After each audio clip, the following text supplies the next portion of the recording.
10 Stoic lessons that will boost your confidence. Have you ever felt that quiet, creeping self-doubt? That feeling that life's challenges are just a little too big, a little too much to handle? I know I have. For years, I struggled with a confidence so low, it was crippling. It was like a constant voice in my head telling me I wasn't good enough, smart enough, or strong enough. It felt like I was trying to navigate a storm without a rudder. So, I decided to look for an answer, and I found it in the most unlikely place, the ancient past. I turned to the Stoics, philosophers from 2,000 years ago, whose advice on inner strength felt more relevant than ever. I decided to really put their wisdom to the test. I took 10 of their most powerful lessons and applied them to my modern, chaotic life, to see if they could actually build real, unshakable confidence. In this video, I'm going to share the 10 lessons that made the biggest difference for me and show you how you can start using them in your own life today. Lesson 1. Your mind is a fortress you can control. The very first lesson, and the bedrock of all the others, is this. Real confidence doesn't come from the outside world. It's not about promotions, praise, or possessions. It's an inside job. The Stoics taught that our mind is our greatest asset, a fortress that nothing and no one can break into unless we give them the key. The Roman emperor and Stoic philosopher Marcus Aurelius said it best. You have power over your mind, not outside events. Realize this, and you will find strength.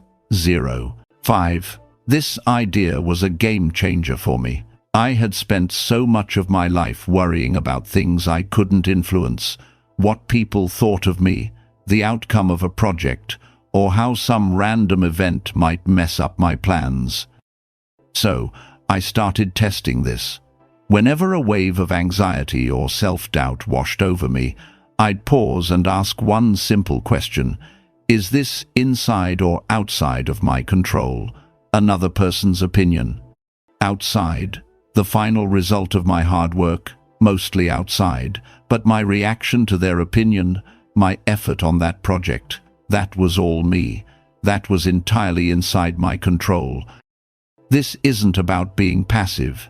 It's about being strategic with your energy. By focusing only on my own thoughts and actions, I started to build a sense of confidence that didn't depend on anyone or anything else. It was no longer a fragile thing, easily shattered by chaos. It was becoming a fortress, built stone by stone from within. Here's how you can try this. For 1 week, every time you feel stressed, grab a piece of paper, write down what's bothering you, then draw a line down the middle. On one side, list the parts you can't control. On the other, the parts you can. Now, make a conscious decision to pour all your energy into the side you can control. You will feel a shift, a powerful realization that your strength lies not in controlling the world, but in mastering yourself. Lesson 2.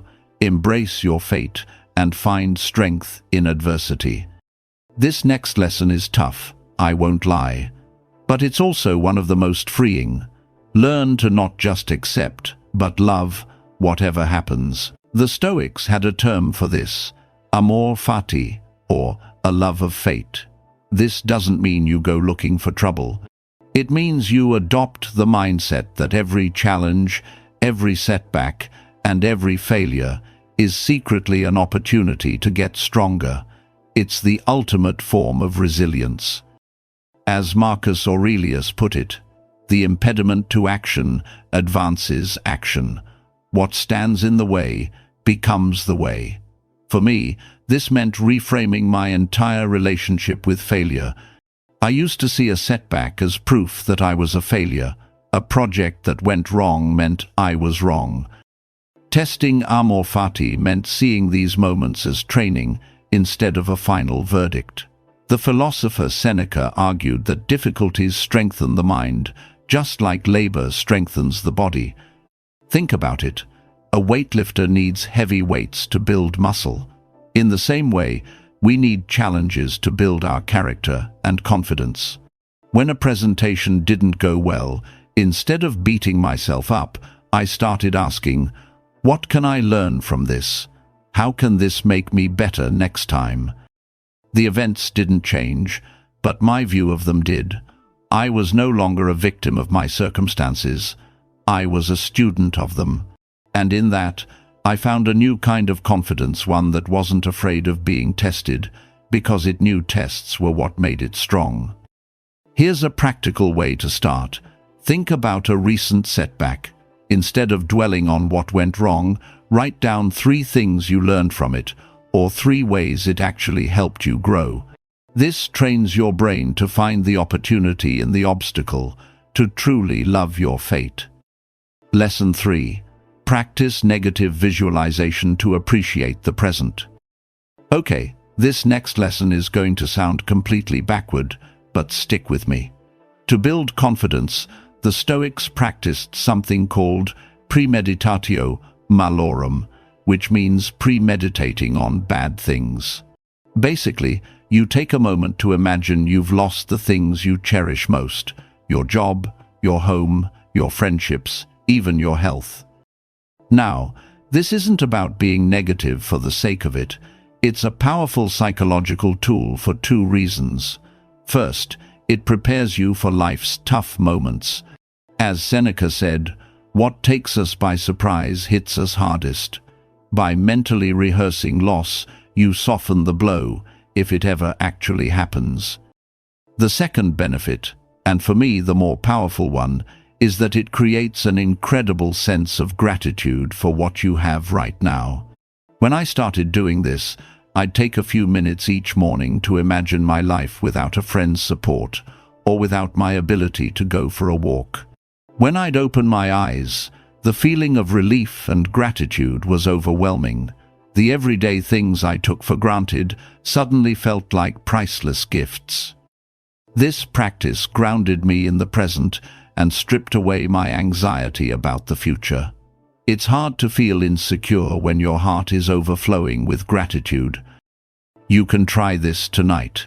Before you sleep, think of one thing you value. For just a minute, imagine it's gone. Really feel that absence. Then, open your eyes and feel the wave of appreciation that it's still here. This simple act builds resilience and fills your life with a gratitude that is the bedrock of true confidence. Lesson 4. Live authentically, according to your values. So much of our self-doubt comes from the gap between who we really are and who we're pretending to be. We change our opinions or hide our interests just to fit in. The Stoics saw this as locking yourself in a prison of your own making. They argued that real confidence comes from living with integrity, acting in line with your own core values. Epictetus, a philosopher who was born a slave, said it perfectly. First, say to yourself what you would be, and then do what you have to do. This meant I had to do some deep self-reflection. I had to ask myself, what do I actually believe in? What principles matter most to me? I realized I'd been chasing a version of success that other people defined, and it was making me insecure. So, I started making small choices that felt true to me, even if they weren't popular. I started saying no to things that felt wrong, and yes to things that felt right. When your actions reflect your true self, you become almost immune to criticism and praise. Your self-worth is no longer outsourced. It's anchored inside you. As Marcus Aurelius said, waste no more time arguing about what a good man should be. Be one. Here's a powerful exercise. Take some time this week and define your top 3 core values. Maybe they're honesty, compassion, or courage. Write them down. Then, for the next week, before you make a decision, just ask yourself, does this line up with my values? This simple check-in helps you build a life of integrity, and with it, an authentic, unshakable confidence. Lesson 5. Gain perspective with the view from above. Self-doubt thrives when our problems feel huge and all-consuming. We get so lost in our immediate anxieties that we lose all perspective. To fight this, the Stoics used a visualization exercise called the view from above. It's simple but incredibly powerful. You imagine yourself floating up, out of your body. You see yourself in the room, then you zoom out to see your house, your city, your country, and finally, the earth as a tiny marble spinning in the vast silence of space. From way up there, the things that were causing you so much stress suddenly seem so small. That embarrassing thing you said, that deadline you're worried about, they all shrink in the face of the cosmos. Whenever I felt overwhelmed, I would close my eyes and take this mental trip. It didn't make my problems vanish, but it robbed them of their power over me. It reminded me that my life and my worries are just one tiny thread in a vast, complex tapestry. It's an exercise in humility, but it's also incredibly empowering. It detaches you from the grip of your ego and allows you to return to your challenges with a calmer, more confident mind. Try it next time you feel anxious. Close your eyes, zoom out, see yourself from above. Float past the clouds, past the moon.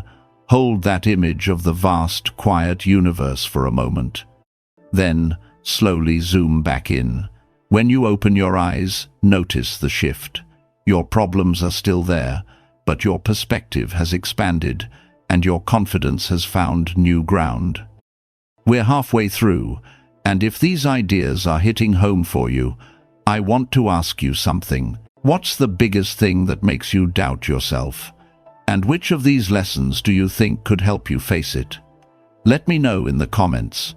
I read every single one, and sharing our journey is the first step to making it easier.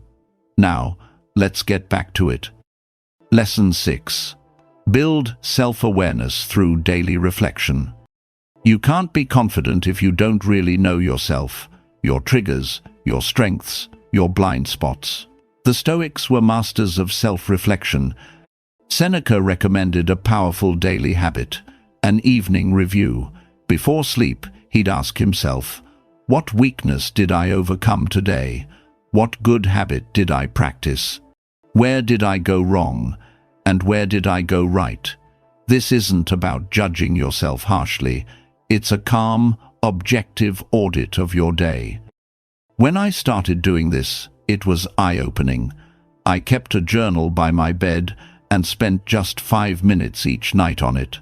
I started seeing patterns I never knew existed. I saw how my anxiety was often triggered by the same irrational thoughts. But I also saw the small wins I would have otherwise ignored, moments where I acted with a bit of courage or kindness. This daily check-in did 2 things for my confidence. First, it made me aware of my unhelpful mental habits, which is the first step to changing them. Second, it gave me hard evidence of my own progress. My confidence was no longer just a feeling. It was based on data I was collecting every single day. I was becoming my own coach. I highly recommend you try this. For 1 week, end your day with this simple reflection.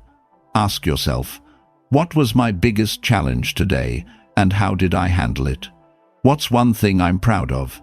And what's one thing I want to do better tomorrow?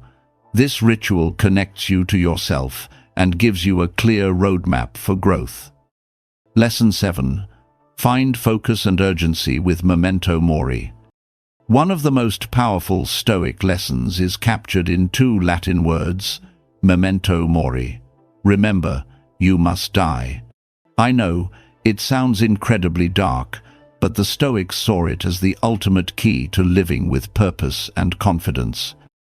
Constantly remembering that our time is limited doesn't create fear, it creates clarity.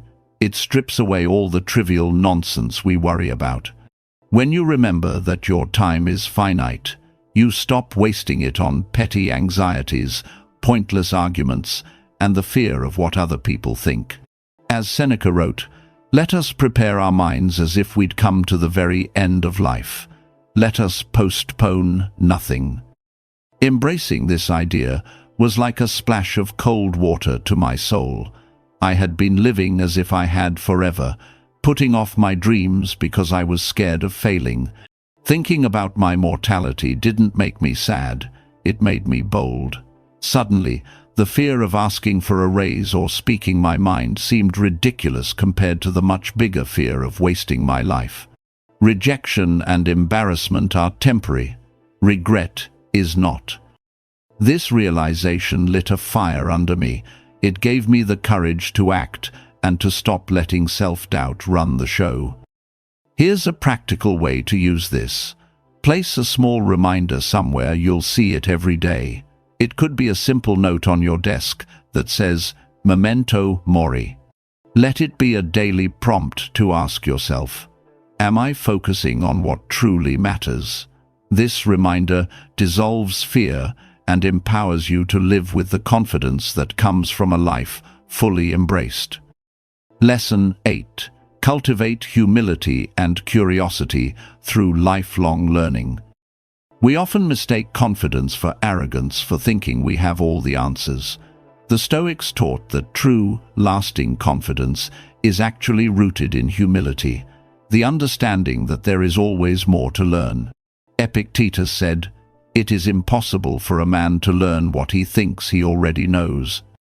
Self-doubt often comes from a fear of looking incompetent. We're so afraid of not knowing that we pretend we do, which just creates more anxiety.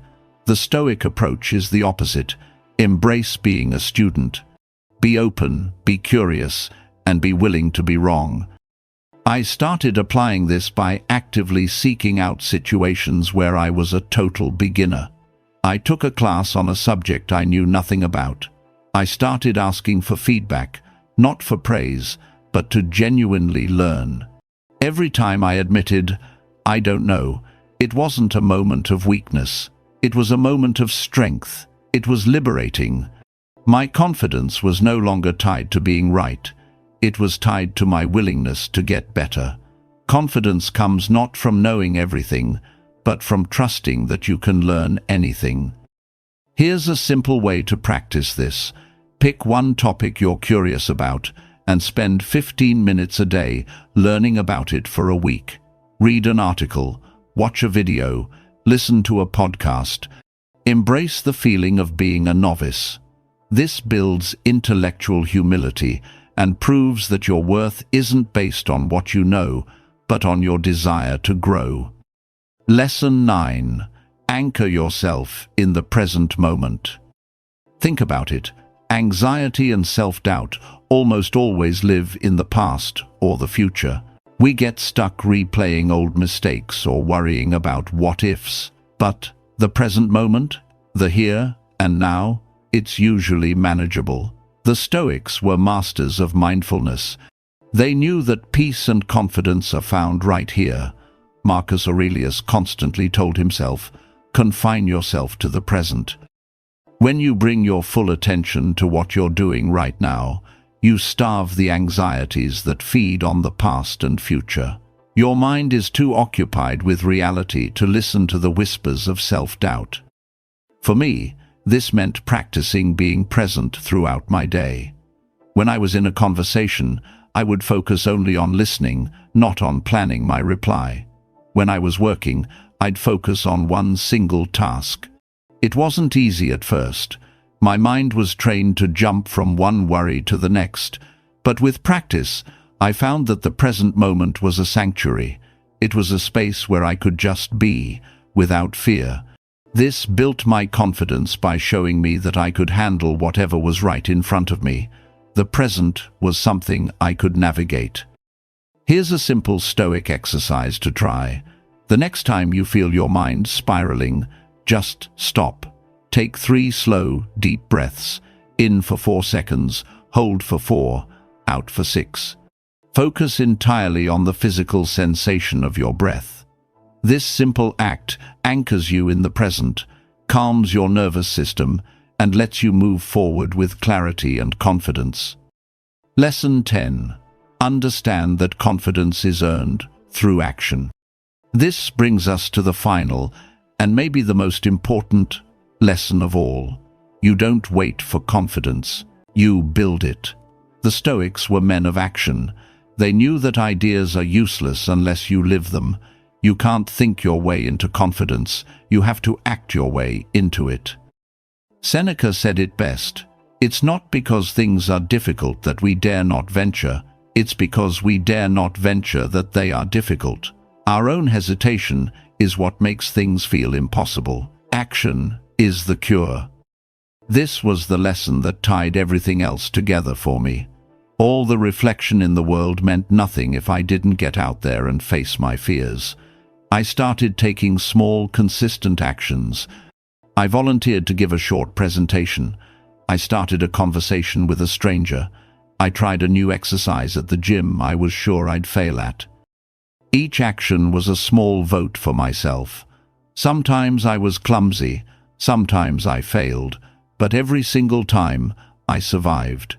And I learned that the fear before the event was almost always worse than the event itself. I was building trust in myself, one small, courageous action at a time. Confidence isn't the absence of fear, it's acting despite the fear. So, the final challenge is the most important. This week, choose one small action that pushes you just outside your comfort zone. It doesn't have to be huge. Just do one thing that your self-doubt is telling you not to do, and then do it. This is how you prove to yourself, in the most direct way possible, that you are more capable than you think. This is how you earn your confidence. Conclusion. My journey into Stoicism didn't magically erase my fears, but it gave me a toolkit to face them. It taught me that confidence isn't some trait you're born with, it's a skill you build through practice.